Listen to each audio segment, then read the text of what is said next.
Hello दोस्तों, इंटेलिसॉफ्ट technology channel में आपका स्वागत है। आज हम पढ़ेंगे computer basics, fundamental of computers. The next central processing unit. Central processing unit जो हम लोगों ने इनपुट डिवाइस से इनपुट लिया हुआ है in the form of data and commands, उसको प्रोसेस करने का काम according to the instruction provided instruction के हिसाब से उसको प्रोसेस करने का काम। फॉर एग्जाम्पल सपोज इंस्ट्रक्शन है ऐड 1+2, तो देखो ऐड ये इंस्ट्रक्शन है 1 and 2 is what the data. 1+2 मतलब कि 1 और 2 ये दोनों का एडिशन करके हमें क्या करना है, मतलब सीपीयू क्या करेगा, इस तरह से प्रोसेस करेगा, एडिशन करेगा 1 and 2 के ऊपर, एंड वो ऑपरेशन परफॉर्म होने के बाद में आउटपुट दे देगा 3। ओके, ये हो गया सेंट्रल प्रोसेसिंग यूनिट का काम। फिर से मैं आपको एक बार बताता हूं, जो इनपुट डिवाइस का यूज करके हम लोगों ने इनपुट दिया है उसके ऊपर प्रोसेस करने का काम एंड ऑपरेशन परफॉर्म करने का काम कौन करता है, एक सीपीयू करता है।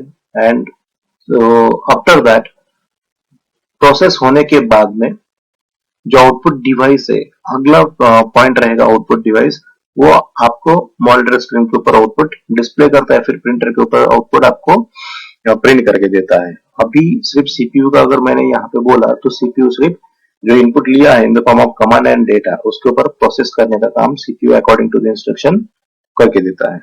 The CPU further uses this 3 elements, कौन कौन से, arithmetic and logical unit, control unit and memory unit.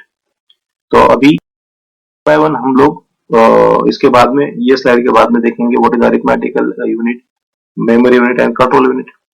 Okay, so देखो दोस्तों, अगर आपने सीपीयू अगर देखा, ब्लॉक डायग्राम ऑफ कंप्यूटर अगर आप यहाँ पे देख रहे हो, तो देखो मैंने जिस तरह से बताया सीपीयू कंसिस्ट 3 यूनिट्स। पहला होता है अरिथमेटिक एंड लॉजिकल यूनिट, नीचे से देख लीजिए आप लोग। उसके बाद में होता है कंट्रोल यूनिट, और बाद में होता है memory unit, that is primary memory and secondary memory. Memory unit is divided into 2 parts, primary memory and secondary memory.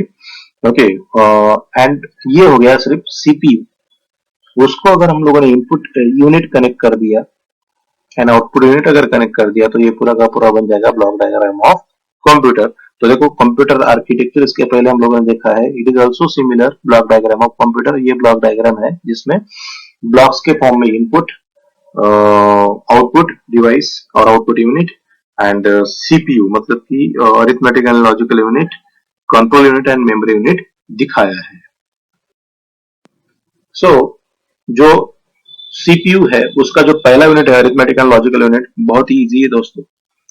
जब भी हमें addition, subtraction, multiplication and division ये चीजें परफॉर्म करनी होती है, so that type of mathematical calculations perform by the unit which will be consist in the CPU, that unit is called as arithmetical unit। वो unit को arithmetic unit कहा जाता है।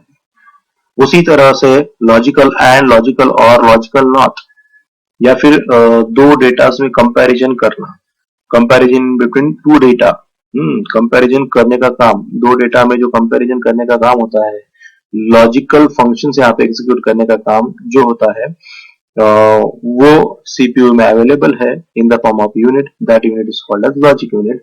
मतलब कि arithmetic as well as logical operation perform करने के लिए जो यूनिट हमें सीपीयू ने प्रोवाइड किया है उसको हम लोग यहाँ पे बोलते हैं arithmetic and logical unit, that's it. Okay, बहुत ही इजी है। Then next the control unit. तो दोस्तों देखो, अभी तक हम लोगों ने डेटा इनपुट लिया, यूजर से इनपुट लिया, मतलब कीबोर्ड से इनपुट लिया, उसके ऊपर प्रोसेस किया, फिर आउटपुट प्रोड्यूस करने, अभी आउटपुट ब्लॉक देखना बाकी है हमारा, मतलब कि आउटपुट प्रोड्यूस होने वाला है।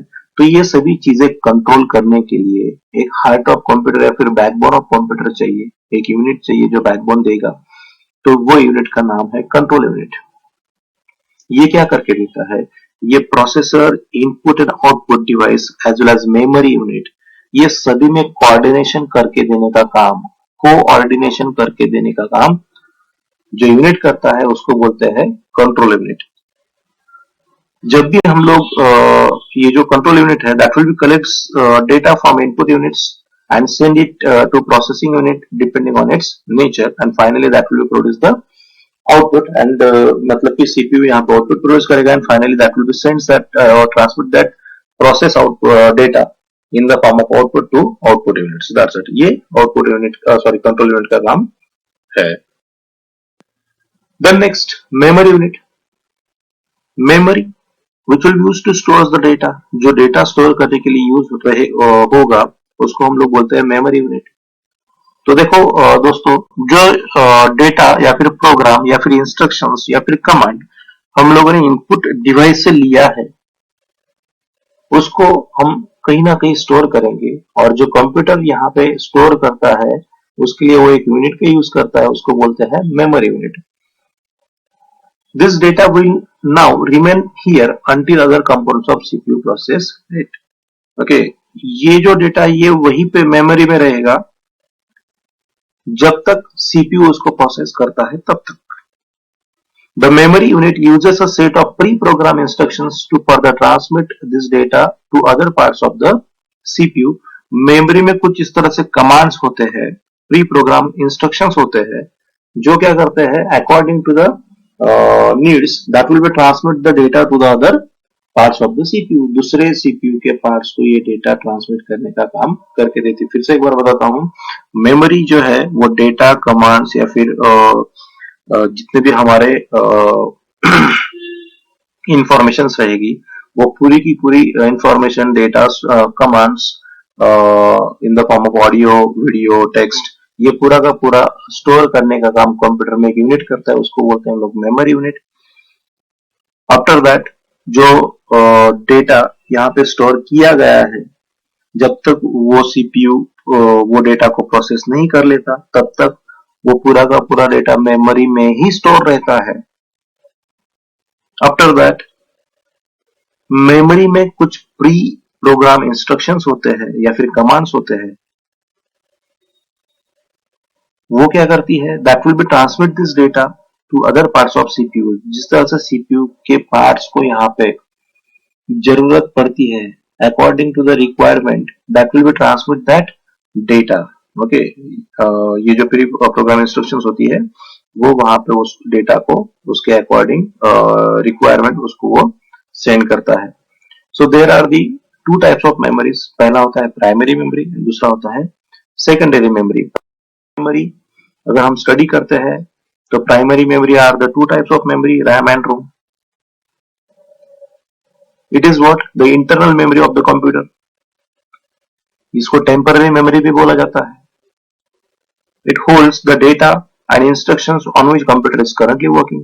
ये जो प्राइमरी मेमोरी होती है that will be holds the data and instructions. वो डेटा एंड इंस्ट्रक्शंस को स्टोर करके रखता है जो करंटली कंप्यूटर एग्जीक्यूट कर रहा है वो. फॉर एग्जांपल अगर करंटली कंप्यूटर परफॉर्म कर रहा है addition, addition is what the instruction, add is instruction, उसके लिए लगने वाला डेटा सपोज 2 + 4 है, 2 and 4 ये डेटा हम लोगों ने प्रोवाइड किया है. तो 2 and 4 as well as the instruction मतलब कि add that will be stored in the primary memory. वो प्राइमरी मेमोरी में स्टोर किया रहता है. जब तक वो प्रोसेस नहीं होता है तब तक वो प्राइमरी मेमोरी में रहता है. ओके, तो प्राइमरी मेमोरी के दो टाइप मैंने आपको बोले, RAM and ROM. That is random access memory that is called as RAM. Okay, in short इसको रैम बोला जाता है. रैंडम एक्सेस मेमोरी को रैम बोला जाएगा. So RAM is known as read और राइट मेमोरी. रैम जो है बच्चों इसमें से डेटा हम लोग रीड कर सकते हैं या फिर इसमें हम लोग डेटा राइट भी कर सकते हैं. It is generally referred to as a main memory of the computer system. Computer का जो मेन मेमोरी है जहां पे जब भी प्रोग्राम एग्जीक्यूट होगा first of all that will be comes at in RAM. वो पहले कहां पे आएगा, रैम में आएगा. उसके लिए रिक्वायर्ड जो डेटा रहेगा वो भी पहले रैम में आएगा. That's why it is called as main memory of the computer. ये टेम्पररी मेमोरी होती है. एक बार अगर सीपीयू ने डेटा जो उसको लगने वाला है उसके ऊपर अगर प्रोसेसिंग कर लिया जो रैम में स्टोर था, एक बार अगर डेटा प्रोसेस हो गया उसके बाद में वहां से डेटा इरेज हो जाता है. Okay, that's why that memory is called as temporary memory. मतलब कि डेटा वहां पे परमानेंट नहीं रहता, इंस्ट्रक्शन भी वहां पे परमानेंटली स्टोर नहीं रहती दोस्तों. ओके, मतलब कि अगर सपोज मैंने कंप्यूटर अगर स्विच ऑफ कर दिया after turn off the computer the information that will be stored in the RAM, जो भी रैम में इंफॉर्मेशन स्टोर रहेगा वो पूरा का पूरा इंफॉर्मेशन लॉस हो जाएगा। बहुत लोग बोलते हैं उड़ जाएगा, उड़ नहीं जाएगा, ये लॉस हो जाएगा। तो दैट्स वाई ये जो रैम है या फिर रैंडम एक्सेस मेमोरी है, इसको हम लोग वोलेटाइल मेमोरी भी बोल सकते हैं। रोम, दोस्तों रोम क्या है? रोम एक परमानेंट मेमोरी है। रैम क्या होती है? टेम्पररी मेमोरी होती है। रोम जो है रीड ओनली मेमोरी, इसका फुल फॉर्म है रीड ओनली मेमोरी। ये एक परमानेंट मेमोरी है। The content is not loss when power supply is switch off. Content कभी भी लॉस नहीं होता है। अगर यदि हम पावर सप्लाई भी बंद कर दे तो भी कंटेंट कभी लॉस नहीं होगा। ये मेमोरी का कंटेंट लॉस नहीं होगा। रोम इज द मेमोरी। ओके, लेकिन किस तरह की मेमोरी है? परमानेंट मेमोरी है। इसके एग्जांपल्स मैं आपको दे सकता हूं। फॉर एग्जांपल, आपके घर में टेलीविजन सेट है, उसको आप लोग ऑपरेट करने के लिए, फिर एसी होता है, उसको ऑपरेट करने के लिए आप लोग रिमोट कंट्रोल सिस्टम का यूज करते हो। रिमोट कंट्रोल सिस्टम में अगर आपने 1 3 4 प्रेस किया तो सपोज कोई तो भी एक चैनल लगेगा, और सपोज 1 0 0 प्रेस किया तो दूसरा कोई एक चैनल लगेगा। Means what? एक प्री प्रोग्राम क्या है, मतलब कि 1 प्रेस करने के बाद में 1 ही आपके टीवी स्क्रीन पे दिखता है, 0 प्रेस करने के बाद में 0 ही दिखता है। अगर मैं सपोज 5 प्रेस करूं 5 ही दिखेगा। अगर मैं कॉन्ट्रास्ट स्क्रीन को सपोज साउंड कम करूं, वॉल्यूम कम ज्यादा करूं तो वो भी कर सकता हूं। मतलब कि सेट ऑफ बॉक्स के साथ में हम लोग वहां पे जो सेट ऑफ बॉक्स का रिमोट है उसके साथ में कम्युनिकेट इंटरेक्ट कर सकते हैं। या फिर जो हमारा मॉनिटर का सॉरी जो टेलीविजन सेट का रिमोट होता है उसका यूज करके हम लोग ब्राइटनेस कम ज्यादा कर सकते हैं। ओके, बहुत ज्यादा फंक्शंस है, बास सेट कर सकते हैं इस तरह से। तो वो जो रिमोट कंट्रोल डिवाइस है, रिमोट कंट्रोल है, उसमें जो प्रोग्राम होता है वो परमानेंट होता है। It does not erase by any television viewer उसको इरेज नहीं कर सकता, या फिर कोई भी दूसरा व्यक्ति उसको इरेज नहीं कर सकता। जिस तरह जब आप मार्केट से उसको लेके आए हो उस टाइम जो उसके फंक्शंस थे वही फंक्शन घर पे आके रहने वाले हैं। इट डज नॉट चेंज, ये कभी भी चेंज नहीं हो सकते। ओके, एंड वो प्रोग्राम कभी भी, अगर सपोज मैं टीवी बंद कर दूं, रिमोट भी वहां से रिमोट की भी सेल निकाल दो, स्विच ऑफ कर दो, तो भी उसमें से डेटा या फिर जो स्टोर किया हुआ हमारा प्रोग्राम है वो कभी भी वहां से इरेज नहीं होता। That's why that ROM is called as non volatile memory. Okay, ROM में ये भी एक फीचर है, ROM can not be overwritten by the computer. हम उसको रोम को ओवर राइट नहीं कर सकते। कम जो रोम का कंटेंट होता है that will be decided by the programmer. Programmer ही उसका कंटेंट जब मार्केट में लाता है उसके पहले ही प्रोग्रामर उसका कंटेंट डिसाइड करके उसमें स्टोर करके देता है। And that content stores permanently in the ROM that does not change by any other person. Okay, so that is called as ROM. फिर से एक बार बोलता हूँ, रोम परमानेंट मेमोरी है, नॉन वोलेटाइल मेमोरी है। नॉन वोलेटाइल क्यों? क्योंकि पावर ऑफ करने के बाद में भी डेटा एज इट इज रहता है, वो लॉस नहीं होता। और रोम में जो डेटा हम लोग स्टोर करते हैं या फिर प्रोग्राम हम लोग स्टोर करते हैं वो मैन्युफैक्चरर ने डिसाइड किया हुआ परमानेंट प्रोग्राम होता है। It does not change. Then next, memory unit. Memory unit में मेमोरी यूनिट ही पढ़ रहे हैं हम लोग। उसका सेकेंड टॉपिक, पहला प्राइमरी हो गया, दूसरा टॉपिक है दोस्तों secondary memory. So secondary memory, suppose अगर मैंने प्राइमरी मेमोरी का एग्जांपल लिया, रोम या फिर रैम। रैम कंप्यूटर में 4 GB 8 GB या फिर 16 GB तक हो सकती है। ओके, पॉसिबिलिटी 4 GB ज्यादा से ज्यादा 8 GB तक होती है। तो 8 GB तक का डेटा स्टोर करना ही पॉसिबल हो सकता है क्या? नहीं दोस्तों, उससे भी ज्यादा ब्लॉक अमाउंट ऑफ डेटा अगर हमें स्टोर करना है तो कुछ एक्सटर्नल मेमोरीज का यूज कंप्यूटर यहाँ पे करता है, और उसको बोला जाता है secondary memory. It is use to store the huge amount of different programs and information. बहुत ही बड़े अमाउंट में डेटा या फिर इंफॉर्मेशन हम लोग यहाँ पे स्टोर कर सकते हैं। So the secondary storage devices are magnetic disk, इसको बोल सकते हैं हम लोग HD hard disk, magnetic tape, pen drive, flash memory, optical disk means CD और DVD, then next SSD, solid state drive जो आजकल के दिन में हार्ड डिस्क को रिप्लेस कर रही है। इसमें से अगर आपने अच्छे से देखा होगा तो आपको पेन ड्राइव हर एक को पता है, बहुत ही छोटा सा होता है, जो जिसमें फ्लैश मेमोरी होती है, जिसमें हम लोग 4 GB, 8 GB, 16 GB, 32 GB, 64 GB तक के पेन ड्राइव मार्केट में अवेलेबल है दोस्तों। उतना डेटा हम लोग स्टोर कर सकते हैं। डेटा का पूरा सपोज हम लोगों ने डेटा पूरा यूज होने के बाद में हम लोग वहां से डेटा फिर से अगर हम डिलीट करना चाहते हैं तो डिलीट भी कर सकते हैं। सो that is what the flash memory. Flash memory means what, एक पेन ड्राइव फ्लैश मेमोरी की तरह काम करता है। तो देखो, block amount of data store करने के लिए इस तरह से 6 या फिर 6 से भी ज्यादा सेकेंडरी मेमोरीज होती है जिसका यूज हम लोग, तो देखो हर एक बल्कि हर एक नहीं, 4 स्पेसिफिक जो मुझे इंपॉर्टेंट लगी वो मैंने यहाँ पे उसके इमेज के साथ में डिस्प्ले की है। तो पहला सेकेंडरी मेमोरी है magnetic disk, that is called hard disk. Hard disk सभी को पता है, it is a storage device that uses a magnetization process to write, read and rewrite and access data। Magnetisation process का use करके यहाँ पे हम लोग हार्ड डिस्क को राइट कर सकते हैं या फिर रीराइट कर सकते हैं या रीड मतलब कि उसका डेटा एक्सेस कर सकते हैं। अभी ये जो हार्ड डिस्क है उसका स्ट्रक्चर किस तरह से है, तो hard disk is covered with magnetic coating.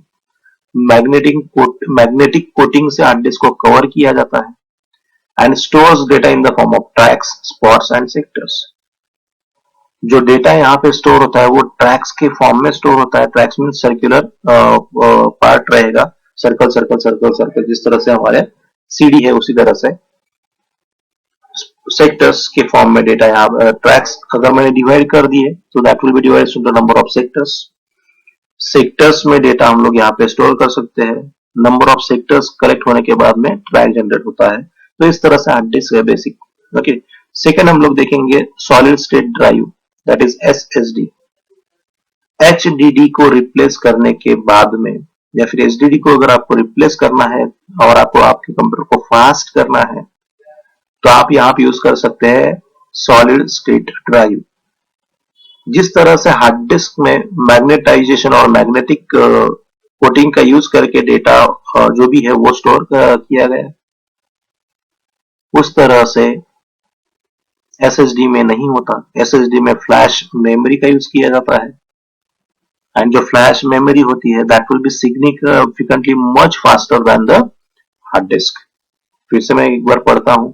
A solid state drive SSD is a new generation of storage device used in computers। New generation of storage device है कंप्यूटर का। SSD replace traditional mechanical hard disk by using flash based memory।